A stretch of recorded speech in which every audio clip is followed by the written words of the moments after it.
Бейшенбек Еркен екен. Аяқтан айта қойды бұны күйермендер келіп бір қойдан сайынды. Опа! Құдай сақтады. 5 мая в городе Чолпон-Ата прошел 8-й Кубок национальных конных игр в память заслуженного тренера Кыргызской республики Асанбека Кульбаева. В рамках Кубка состоялась игра Көкбору среди ветеранов данного вида спорта городов Чолпон-Ата и Караой, где победила команда Чолпон-Ата. Также для зрителей был представлен грандиозный показ элементов верховой езды профессиональными каскадерами. В особенности высокой похвалы заслужила их скорость и маневренность, показ борьбы с копьями, игра кыскумай и другие виды игр.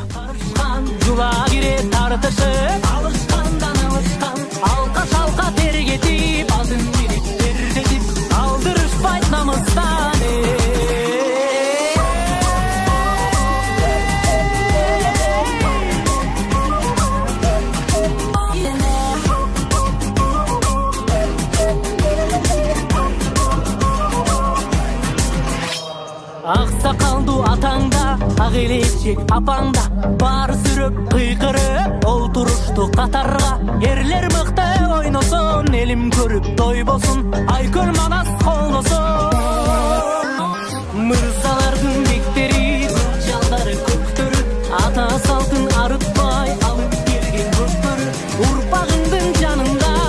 После чего перед официальным открытием была зачитана поминальная молитва в память заслуженного тренера Асанбека Кульбаева. В самом начале приветственное слово было дано сыну тренера Жолдошбеку Кульбаеву.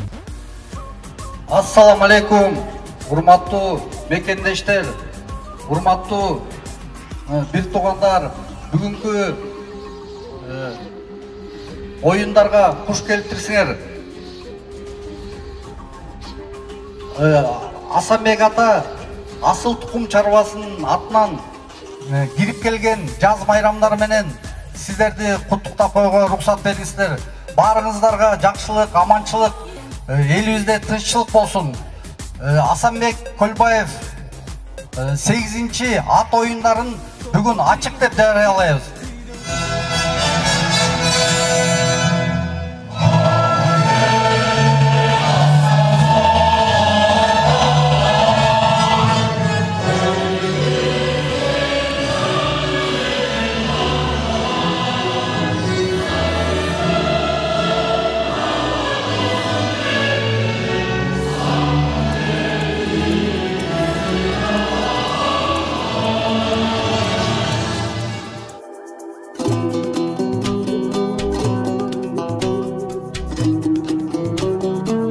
Далее мероприятие сопровождалось выступлениями всадников, которые удивляли зрителей великолепными трюками. К примеру, запрыгнув на спину коней, совершали трудные прыжки. В качестве главных призов организаторы предоставили 5 автомобилей марки Nissan Raven, а также денежные призы. Кроме того, победителям от имени местных жителей были вручены и другие подарки.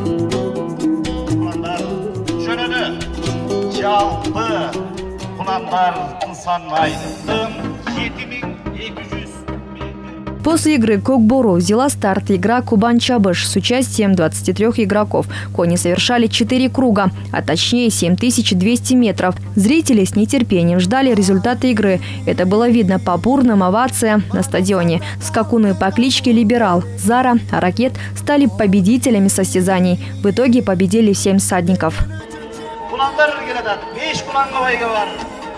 Асанбек ата кубогуна арналган атчабыш 7-чи Сархан, 15-чи Зара.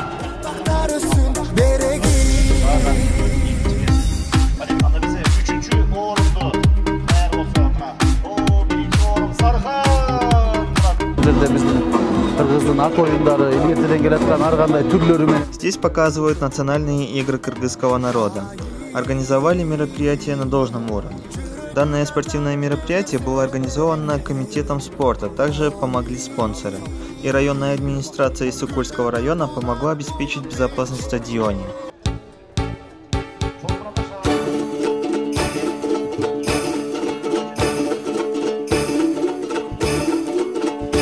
Насладились зрители игрой под названием «Бышты-Джурго». В ней приняли участие 14 всадников. Совершив 4 больших круга, победителями стали скакуны Периште из Атбашинского района, Греция из Таласской области и киприот из Новопокровки. Перед собравшимися главный инициатор игры – президент Федерации дзюдо и заслуженный тренер Кыргызской республики Жолдошбек Көлбаев выступил с речью.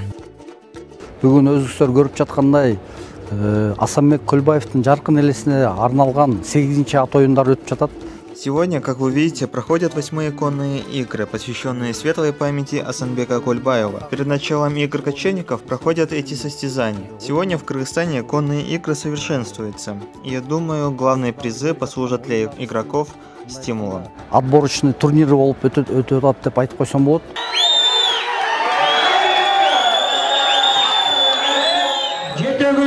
Жақсы ойын болды.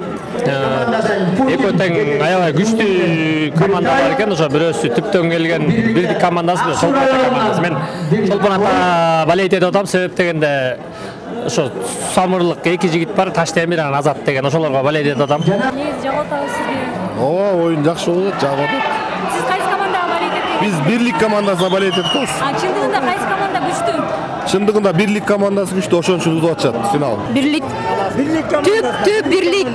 На этом мероприятие еще не закончилось. Иссык-Кульцев и гостей удивило состязание от Чабыш, где молодые юноши верхом на скакунах, часть на высокой скорости, старались опередить друг друга и вырвать у соперника победу. В итоге до финиша пришли единицы.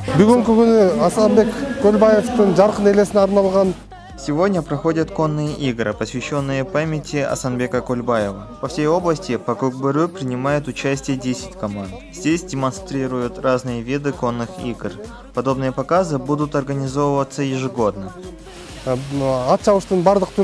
Словом, игра была захватывающей. В ней чувствовались сила и дух кочевого народа. Каждый из участников не остался без внимания. Они были награждены ценными призами и похвалой. Теперь все участники будут готовиться к следующим летним играм.